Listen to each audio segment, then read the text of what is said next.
Hello everyone, welcome back to our video. In today's video is going to be a in-depth video of my firearm collection. As you can see, there's the shelf, and we're not just going to be going over the shelf today. There's also stuff in there we can go through. There's also the panels back here that I'll go through and run down. So yeah, let's get started. So in this little hack job little booklet thing I made is not all, but majority of the firearm device models I have in my collection, marked down from alarm devices to pull stations to coded pulls. That's all I have right now. I'm going to be doing smoke alarms / heat detectors, or any detectors I have in my collection, and of course the panels, which I really don't have many of, but that's kind of a good thing because I really don't have room for any panels except for those ones right there. So, anyways, without further ado, let's get into the video. Alright, so if we open the little booklet thing, it's pretty half-ass. All these pages come out, but you have pretty much majority of my stuff documented and written down, because I'm also pretty bad with model names, especially when it comes to pull stations. I have all my pull stations marked down to as I'm aware. Pull stations is the only thing that I can put my finger down and say that is complete. All my pull stations that I know of are marked on this piece of paper right here. Actually, except for that chevron. I have to put down that chevron. For some reason, I forgot to put down the game mode chevron. Unless if I put it down somewhere. Which I don't think I see a game well on there anywhere. No, all I see is a bunch of simplex. Yeah, so game well will go right there. It'll be the last on the other side. So yeah, pretty much have all my pull stations marked down. I also can also put my finger down on another thing I have all marked down is my coded pulls. I also did a neat thing on the coded pulls and also put down the individual codings for them. The master box and the ADT box, I actually don't have those at my house anymore.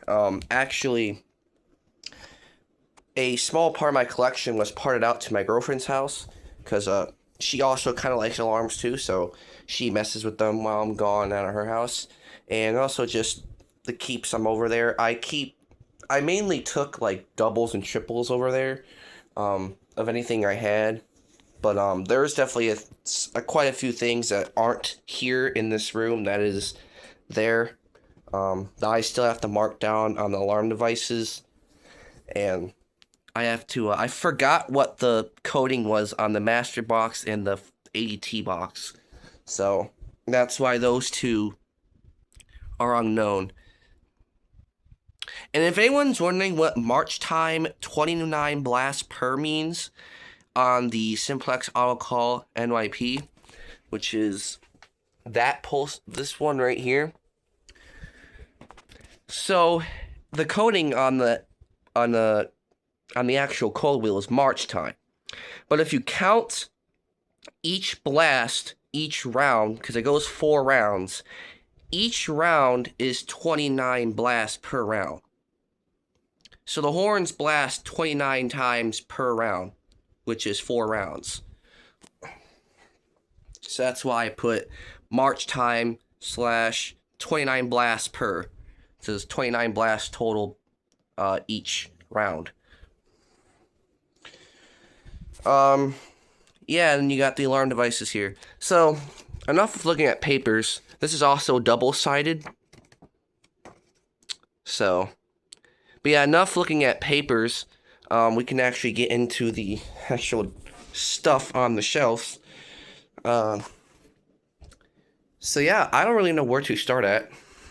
But all I can really start at is the top, where we have this miscellaneous stuff. It's not really all any alarm related. I mean, this is alarm related. It's got the Federal 76B. You know, pretty shabby right there. You got the game mode chevron, of course, that I forgot to close. This is the manually coded one that I was talking to you guys about. That had the switch switched out to the spring-loaded type one. This is the century before the centuries. If you didn't remember, Gameo was actually the original manufacturer for these pole stations, and Gameo was the one that actually brought these into existence before the chevrons was called the chevrons. So, a little history behind that. So that's why these Gameo ones are really nice, and if I can, yeah, those Gameo ones are really nice to find. It's because they're also pretty hard to find. But, yeah, let's just get in. Really don't know where to start. Here's all my pole stations up top. All the models are on here, of course. Yes, if this can focus. Yes, I have a 4251-55. It's right back there. That one right there. It's actually new old stock. And yeah. The Protecto Wire BG50 back there, those are pretty hard to find, and those B4s. For alarm devices, you got that right there is the 7002T-12. You have my 2003 plates. These two are light plates. That's a strobe plate. Got my Pyrotronics rebranded 7002. I think its model number or model from is their series HSD-24F. Right there you have the really rare 2901-9550. This is the 120 volt version. Now I actually found a couple of these in service. They were the 9839s, not the 9550s. They were the regular 9839s, but they were white or beige, whatever you want to call this color. And they had the black diaphragm and everything. Just literally the same thing with a trim plate too, but just DC instead of AC. Right there you have my 702T-24. I have two versions. I have the 24 volt and the 12 volt. I also used to have a 4-wire version that was a Natsko rebranded. But I traded it with a good friend of mine. Because he asked me for it, and we did kind of a decent trade for it, since it's a pretty rare device. Kind of mad about it, but it's oh well. I'll get better things in the future. Who knows, I'll probably get another one in my hands in the future as well. Back there, you have my FOS/National Time 5536W. Fun fact, the strobe on this one belongs to this FOS thingy-majig right here. It actually belongs to this FOS 5518W. The strobe right here is originally from it. It's the ceiling mount strobe that used to sit on this, because this used to be a ceiling mount. This used to be a ceiling mount unit. The strobe that originally came off this plate originally was that one right there. And the reason why I took it off is because one of the wires, the negative bleed on the strobe came out. So that's why I swapped it with this strobe. And also make it a ceiling mount version for no reason. But yeah, this strobe is originally off this. That strobe is originally to this. I will eventually switch it back, because I would want to keep this original. And no, this did not have a mechanical horn behind it originally when it was up in service. It was just used as a strobe. So, just to get it out the way, because I know usually those would have horns behind them, but that one didn't. Or none of them did, for a fact, in the building. Right here you have my Faraday 5910. It's 4-volt AC. Camera would focus there, thank you. Yeah, it's been repainted a couple times. It was originally repainted to red back when it was with the original owner, and then was passed down to me some years ago. I repainted it to this gray color. You can actually see some of the red showing there. But I repainted to this gray color, and yeah, that's it. And the tag's not even on it anymore. It's been ripped off. But yeah. It's original though. The mech is original to the face. It's a whole original unit besides the paint. Right there you have my... I've never seen one of these when I got it, but these... I never knew Simplex and RSG made a thing, but I guess Simplex rebranded these RSG T-bars too. And it's also one of these, the lift and pull ones. That's cool. I got that at an antique shop. Back there you have an RSS that I got from an antique shop, along with this one right here that's marked Epstein Alarm or Epstein Alert. Right there you have my DF1. This thing is really nice, and also the LNG1R. This I got quite a long time ago, but it is still one of my favorite devices in my collection, as these are pretty uncommon. I was stoked to get it. And it's a chime strobe too, so who doesn't like chime strobes? Yeah, the LNG1R, need gain notifier key. There's my BNG right there. These things are extremely hard to freaking pull. I don't know why these things are so freaking hard to pull. It's the springs in them that make them so hard to pull. Those springs right there, they're so hard to pull. Again, don't have a notifier key, so it's unlocked. Same with this. The same with the notifier BG10 I have laying around somewhere that's also just opened. You have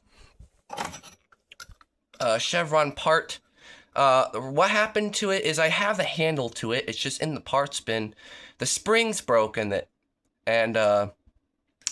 yeah, the spring's broken. I need to get new springs for it. But this is the one with the harder push button. I forgot what it's actually called, but it's the button that is the harder to push button. You can actually probably tell from the clicking noise, because if I would open that one, that would be different. Here, let me open it right now, actually. Okay, so you see with this Chevron, when you push the button, it doesn't make that clicky sound. It's like a soft click. You hear that? But when you press this one, it's the really clicky, harder to push button. Yeah, I forgot what the actual term of it is, but it's whatever. I'll lock that up when I can. But yep. Right there you have my Faraday 6110 with a triangular dual projector put on it, because it looks really nice. I guess someone said that the normal federal projectors look better with those style projectors, which I kind of disagree. I like the triangular angle with the angle of the horn. Like, it just matches, doesn't it? Like, it just matches, in my opinion. I don't know. Right there you have my valves. I already told you about that strobe. That came from that thing up there. Down here, you just got some miscellaneous stuff. I'll get to coated poles in a minute. Got the 441, two 441s. Don't want smoke sentinel falling. Two National Time 441s. A bell system / wheelock chime back there. There's adaptive bell, fire bell, Shores bell behind that. There's also a wheel lock bell system bell right there too. National Time P06, Trouble cowbell, Edwards, 340F. The 5410 right here. Faraday 5410, the original 4050s, the OG 4050s. I guess we can go for coated poles now. For coated poles, I don't really get that much, but as you can see, if we get the sheet, it's pretty much all it's there on the sheet. I didn't really get through all that. We here have my 894. I forgot. I need to start remembering. Yeah, 894B. I was right.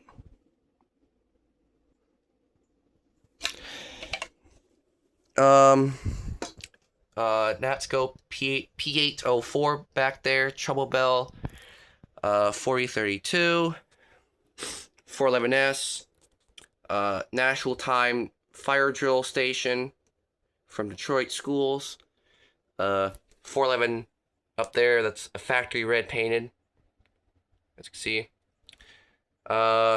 Edwards adapter horn, 374, I'm pretty sure. Yep, 374. That's also the older brass tag.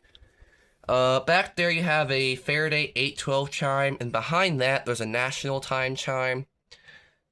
There's your Edwards chime, Edwards adapter horn, 88, model 885 ALD-W or AW. And then you got the new box stuff in there, which I'll pull out. Panels up there, the Edwards 1452, you've already known that. In the new box stuff right here, we got a BF1 right here. We got a couple of BF1s actually. We got this BF1, and then there's another one in that box right there. This box is empty. This is the BF1 box. Oh no, this is the 895 box. My bad. I don't know why I said that. It's Edwards. This is the 895 box for that up there. It's even got the manual, I think, in it. Yep. The manual and everything's still in it. This is from the trim plate to it. This is the box to that BF1. And this one is still packed in there with the manual and everything. Just packed in there in its styrofoam box. This was the box to that 9550. That thing up there. This is the box to it. I forgot to mention it was new in box. Right there you have my Faraday 5450 horn, or at least it should have been in there, but it's not. Actually, it's up there. It's one of those red horns right there. It's brand new. This is my Fuller. That thing right there. The vintage Fuller. Why am I losing my words? This one. The hardwired smoke alarm, vintage smoke alarm. The one up there next to Vulcan. And then this right here is a pretty cool thingy. This right here is a stator troll detector. Type 4262-5. It's still in its little wrapping. I love how this box opens up. Still in its own wrapping. I can't wait to put this into use one day. It's happening. That's why I'm saving this stuff, because I can't really do much where I live right now. But once I move and get into a better spot, whenever that would be, whenever that would be, and I can actually start hooking up systems, I'll use this. That's why I'm saving this stuff. Alright, back in the corner it goes. Yeah, that's about it for the new in-box stuff. Or the boxes or anything. I don't care, it's upside down. Sorry for my really creaky floor. I'm in the creaky spot right now. Whoops.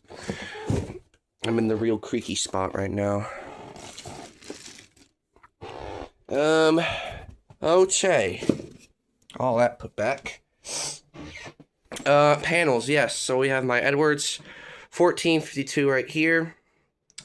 The reason why the SPO is taped off is because I'm actually supposed to be replacing that with this. Because I actually was going to put one of these originally up, but they didn't have one for some reason anywhere up on eBay or nothing. So I had to be stuck with an 895, which I'm not mad about because those are also rare. It's a mechanical version. But yeah, still functioning. I just taped this because I'm supposed to replace that. I'll do it probably today or some other time. I got my AR timer. If you watch the videos on these realistic plug-and-talk wireless intercoms, then you know what these are about. I think we can slowly start heading into the closet. Right there you have what I call my AutoCall R family. I have every size but the 4-inch bell. I have two R10s, the 10-inch bells, an R8, which is just the gong face, but I know for a fact I'm going to find an autocall mechanism back for one of these someday that I'll just slap that on. Yeah, you can see it's just a face. And then you have the R4 right there. I don't have the R6. I don't have the R4, which is the 4-inch, which is the trouble bell looking bells. Yep, there's my AutoCall bell family right there. Pretty much every size except the 4-inch, like I said. I think we can start going through the panels, or we can actually just start going off in here. In here is just a mess. In here is just things that's been thrown in here. That was also thrown in here. I forgot. I just kind of tossed this in here. Not tossed it, but not literally tossed it, but just set that in there. But in here, if I take this sweatshirt off because it's in the way, kinda, is practically more of my stuff. There's my taken apart Model J, which the parts of it is just scattered across. I'm planning on this summer to actually get this back together and running. It runs, but like back together and actually functional. The other pieces are down there somewhere, but I know they're down there because I went down there, went through some things down there not too long ago. Here's the 5450 I was talking about. The new one. This is new, never been used. I had the box for it, like the original box for it, but I don't know where that went. So I gotta keep better track of my stuff. We had 5450.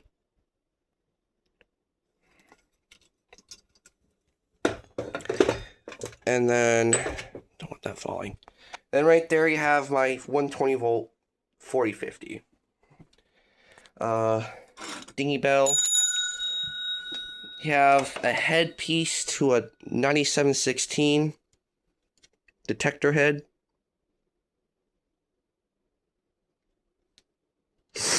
Yep.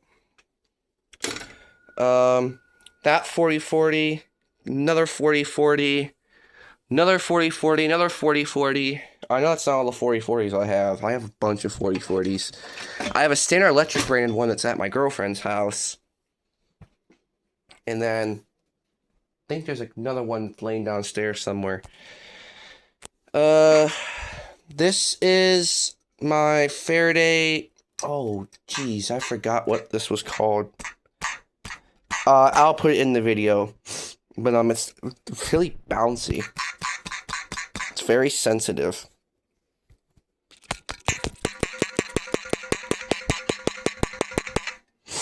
I took this out of an old psychiatric hospital that I don't think it's around anymore, and completely repainted it. It was in horrific ass condition when I first got it. Yep.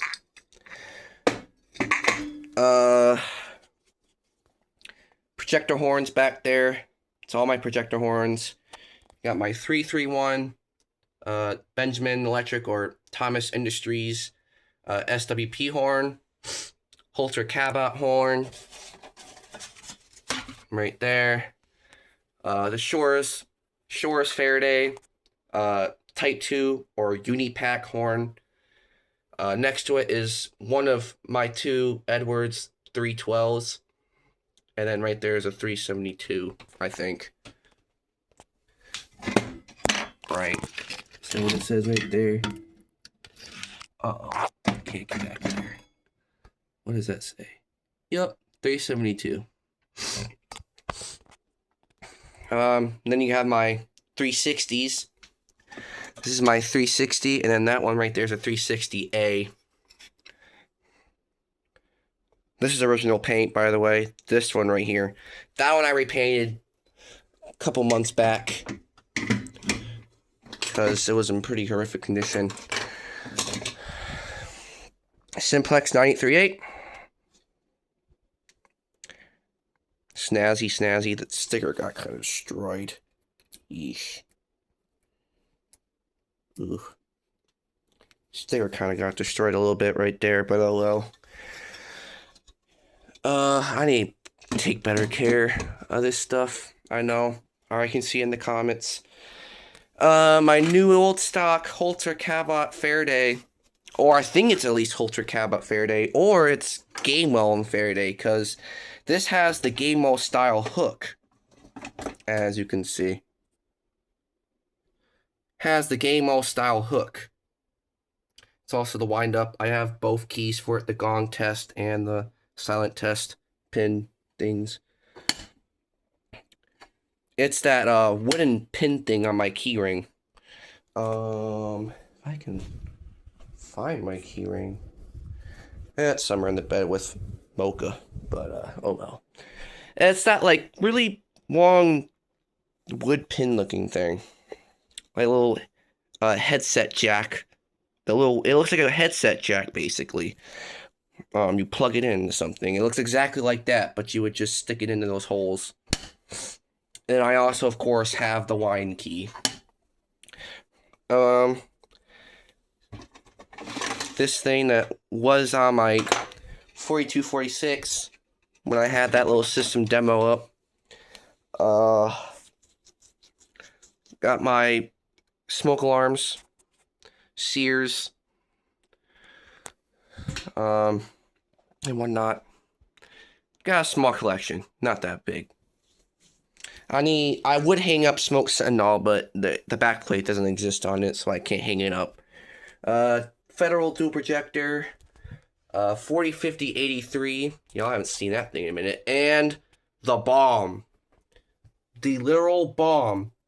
Not actually, but the radioactive thingy. We still don't know? Now you do. That right there is the Pyrotronics F3. The first ionization smoke detector to come out. Or to be introduced. This is the one with the americium in it. Not the, what's the other one? Radium. This has the americium in it.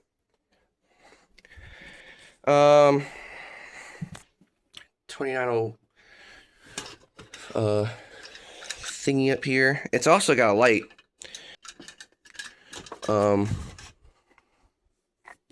Elevator button, miscellaneous stuff back there. Blue Faraday chime. That's actually a simplex chime. It's a simplex Faraday chime. Nashville time 411. This simplex school bell, which the model is 2901-9067.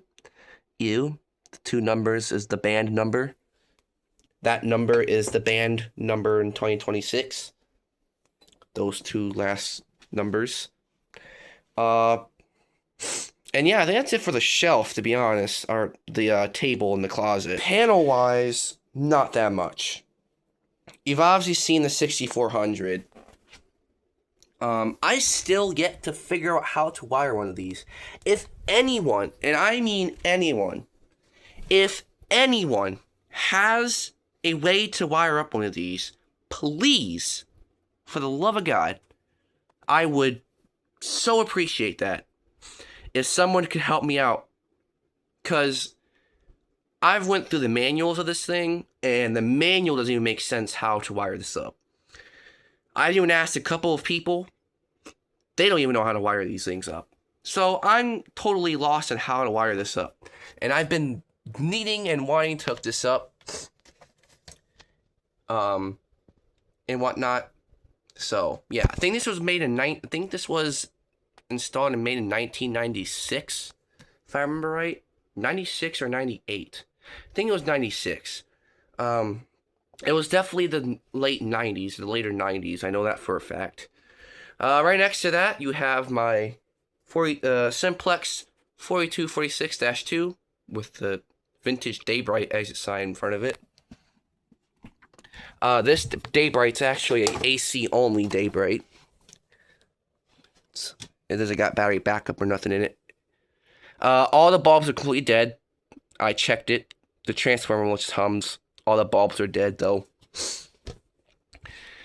Right next to that, you have my Simplex 4308, which I don't even think a lot of people knew I had. Yes, it's also intact. If I would have opened it, everything is in there. As you can see, everything is intact in there. Everything is still in there. Over time, a couple of these number things for each zone came off, so I have to re-glue them back on there. Same with the key. The whole locking mechanism just pops out the fucking... I don't even know what's up with that. But it's whatever. That's about it for panels. I really do not have shit for panels, but again, it's kind of a good thing because I really don't have room for panels. But at the same time, I would love to have more panels. But also at the same time, I don't live in an area or the place where I can just set off systems with the panel and whatnot. So even if I do get more panels, there's gonna be sitting like this probably, most likely. I know I've been lacking a lot on fire alarm videos, and I've been noticing that. Trust me, I've been overthinking of it so many times. That's why I've been trying to make this video. I have tried to make this video like at least like 7 to 8 times now. It's been a while now. This is like, I think, the 9th take I've taken to try to make this video, and this is the furthest I've gone so far. So if you guys don't like this video or didn't enjoy it, oh well. This is what it is. I've been wanting to make a collection video for a really long time now, because I never made an in-depth video. I think I made it. I know for a fact I posted on my community, like pictures of collection updates. But I don't think I've ever done an actual, even a short video, like posted on my shorts of a collection rundown. So yeah, there it is. There's also this really cool Duquesne speaker, if anyone's interested in seeing it. Its original speaker was replaced, though. Let's see. I actually cannot get too close to that magnet, or it will fuck up my phone. So I actually realized that with my older phone I used to have, when I first got this, I would put the camera really close up to that magnet, and it would freak out the phone. Like, the phone would freak out. So I don't want to get too close to that magnet, because I just remembered that happens. So you know it's a strong magnet. here's my other 312. The ones right there. Right there. Here's the other one. These are actually 312Fs for some reason. Yeah. I need to get the 311s, which is literally the version without the projector horn. So, yeah. And with that being said, I think that'll be the end of this fire alarm collection video. Like I said, it may not have been the best, but it is what it is. And I'm going to try to edit it and do as much as I can to make it an enjoyable video. So, yeah. Hope you guys enjoyed, and see you next time. In whatever next video will be. If it's fire alarms, sirens, whatever it is, it'll be posted. Alright, everyone. See you later.